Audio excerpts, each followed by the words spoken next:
And here's how to add favicon in WordPress website. So currently this is my WordPress website, and currently I don't have any favicon in my WordPress website. And let's add a favicon. First of all, log into your WordPress admin dashboard and hover over on Appearance, click on Customize. And here click on Site Identity. And under site identity, here you will find this site icon option.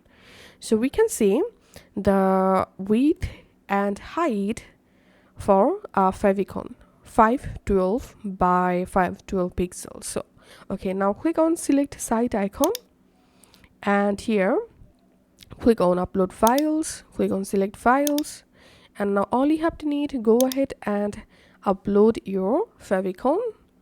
Once the favicon successfully uploaded, click on select, and you can crop your favicon just like so, and click on upload.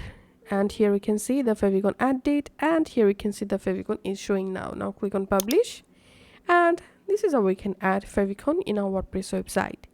Thanks for watching.